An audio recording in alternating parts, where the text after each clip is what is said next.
table back there. Okay.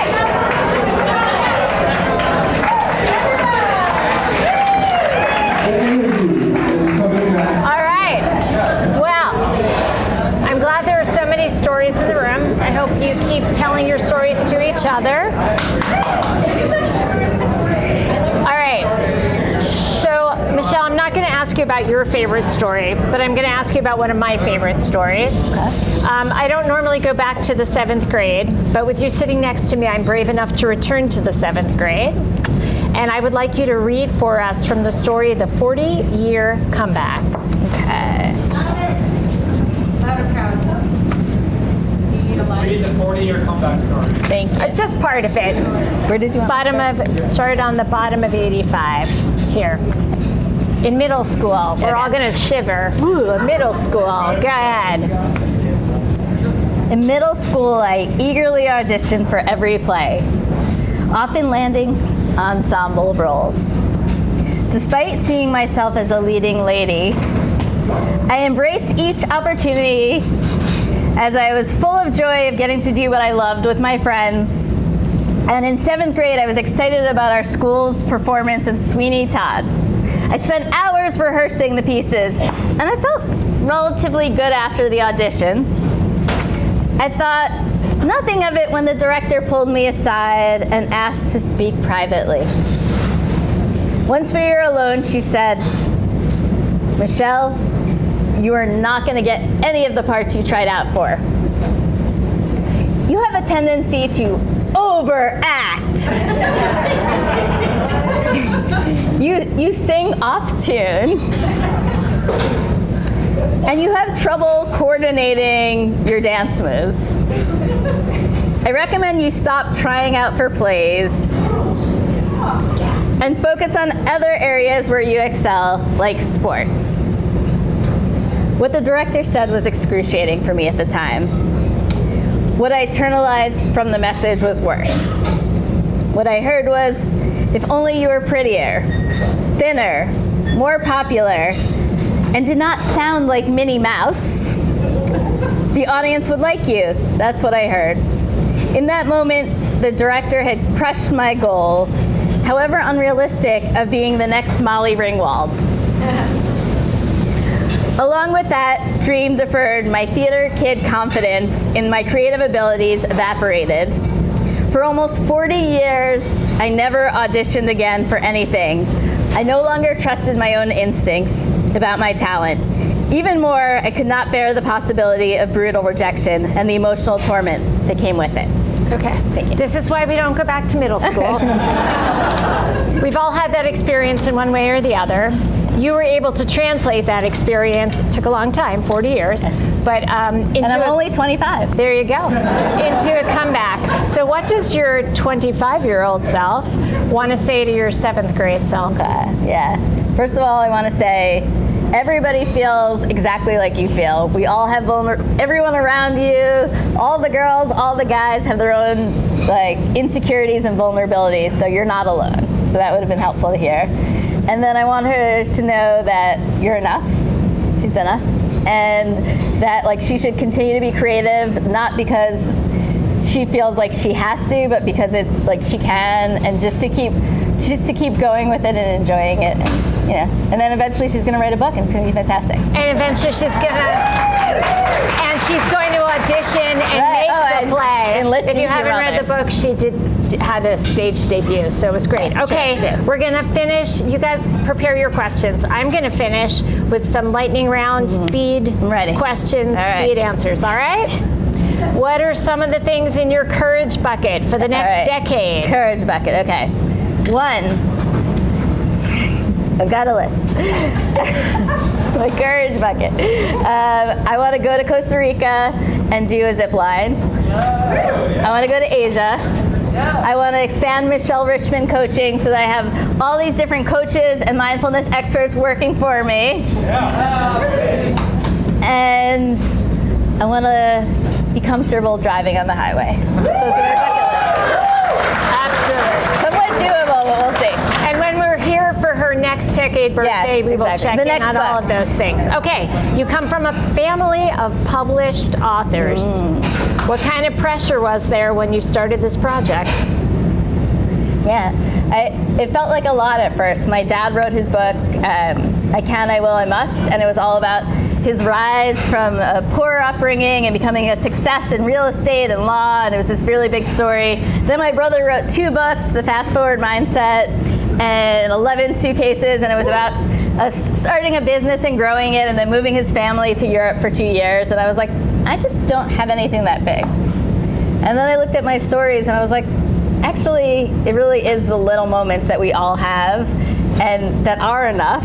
And I do have something there. So I started writing all these stories of what I was experiencing. And it was actually things that, people could relate to. And I just kept going and going. And then we have this amazing book over here. And here you are. Okay.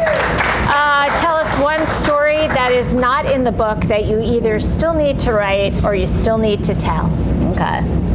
Trying to figure out where David Richmond is in this room. There he is. Okay, so I think that one story I haven't written about that I think needs to be told and people can relate to is next week I'm about to have my 26-year anniversary of marriage. Thank you. But I haven't written about is marriage is really hard.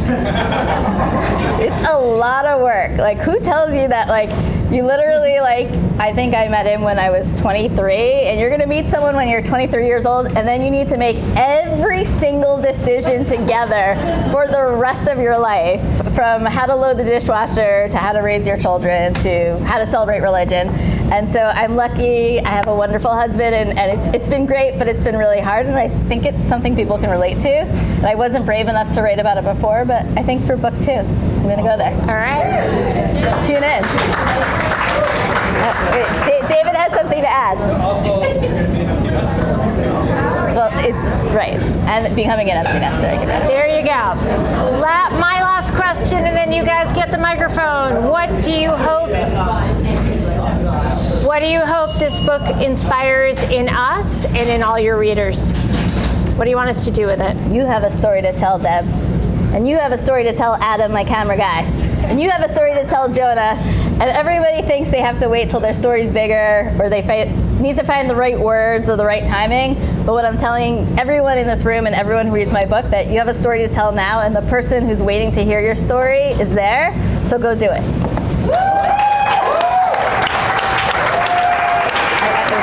Michele Richmond, published author. I learned how to bow in my public speaking, but I do want to say a couple of words before we start dancing. Sorry, I forgot. Questions? Does anyone have any questions first? David, storm it. He does. Okay. I know, but I would love everyone to Okay, speak a little louder. Can you tell us the story of why that photo, why that image on the cover, and how the story behind the image? Okay. Yeah, so a couple of things is, one, where I write every day is on my deck. I wake up usually like 6 in the morning. Laura, who's my neighbor, will often come out in the morning and see me in my pajamas sitting on my deck. But Eli wrote a poem, which is the beginning of the book, and I encourage anyone who hasn't read the book, pick it up. It's on the table over there. He wrote a beautiful poem about coming out to the deck one morning and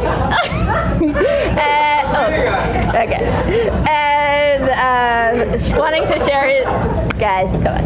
Wanting to share a dream with him, as every morning he likes to share his dreams. And anyways, he describes me writing on the deck, and I read it, and I was like, that's the cover of my book. So I went to Michele over there. And Michele is an extremely talented artist who works in Lawline, running customer service, not art. But I followed her on Instagram, and I was like, can you capture me writing on my book and make it into a doodle? And I swear to God, every time I look at that picture, it makes me smile. And so thank you, Michele. So I just want to say a couple of words before we start dancing. Oh, questions. Anyone else besides my brother? Sorry. I feel like I covered everything. Does anyone have a question? Josh? Oh my God. What is this family? What's your favorite story from the book? No Nobody's ever asked me that before. Now I have to see, like, what are the stories of this book? Let me take a look.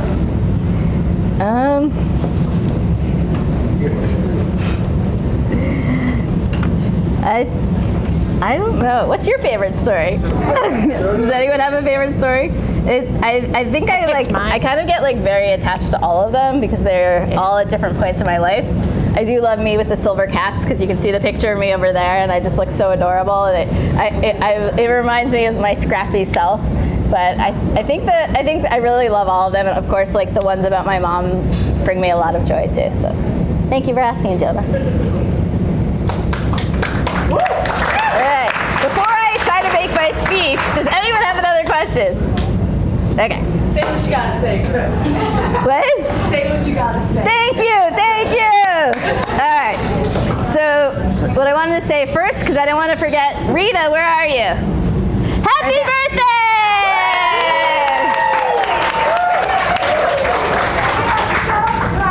Thank you. Rita's from my book club. But what I really wanted to say is, looking around everyone, I had a dream to have my party here, and essentially my book starts and ends in this exact room for my 50th birthday when I was dancing, and those of you who were there, it was like one of the most fun nights, and that's why I wanted to recreate it, and hopefully we'll get some dancing in and keep doing it.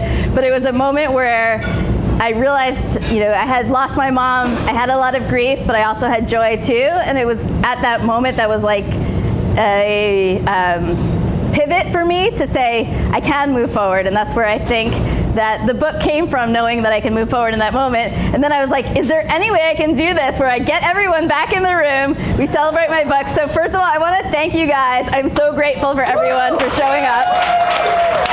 I know it's a Thursday night and everybody's in the middle of graduation and a million other activities, but I wanted to say is like, everybody in this room, whether you're in the book or not, the book happened because of all of you. You were part of my stories, you supported me, and I can kind of shout out like very quickly. If you went to preschool with me, shout out. Sarah Rothstein. If you went to middle school, elementary school, shout out Sarah Brennan. And then we could go like, if you were at my first job with me, shout out. Going backwards, if you went to college with me. And then we've got my neighborhood, my book club. We've got Lawline. I think we've got the Quizerables. And then, of course, my family, Max and Eli, my husband David, my dad, my brother, my amazing sister-in-law over there, Gail, and we all miss also Kelly, who's not here right now, Emma. What? And the triathlons, of course. So many groups and amazing people, and my Hoboken people, Hoboken. So, but I just want to say, first of all, how amazing is Deb? Thank you so much. And then I also want to shout out Heather, who is my first editor. I want to shout out Laura, who's my marketing person. I want to shout out Nell and Adam, who are my creative photography and videographer team. And one more clap for Michele for my beautiful photo. Did I miss anybody? My dad. I think I got my dad. I think I got everyone. And then there are books if you don't have books, and I'll do signings. Yeah, I'm gonna be sitting at a table signing. If anyone wants me to sign, they're free. My dad wants you to know. I will not charge you for them. And it's 8:07. So what I'm supposed to say right now is, and now let's dance. But I think we have to move the table. So and the photo booth.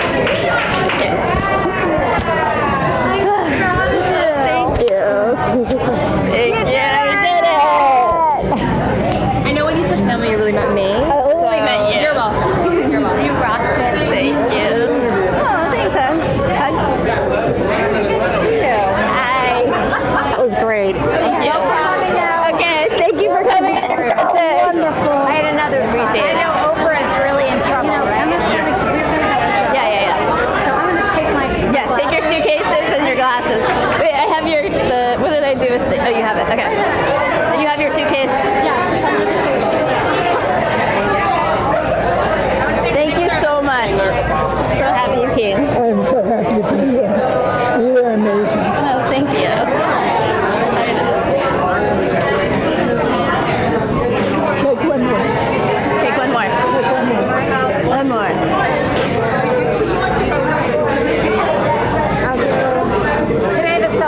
some lemon, please. Hello.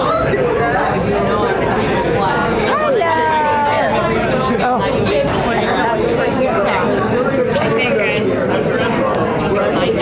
Wait, can we do one photo booth, the three of us? Yes. Okay. I love it. Love you too. Thank you so much for coming. I can't wait to play. It'll be ready when I have my Good job. Thank you. I was like gonna well up. Like I was like, okay, don't cry. I was so impressed. Thank you. You're so cute. So like you're just so cool and well spoken.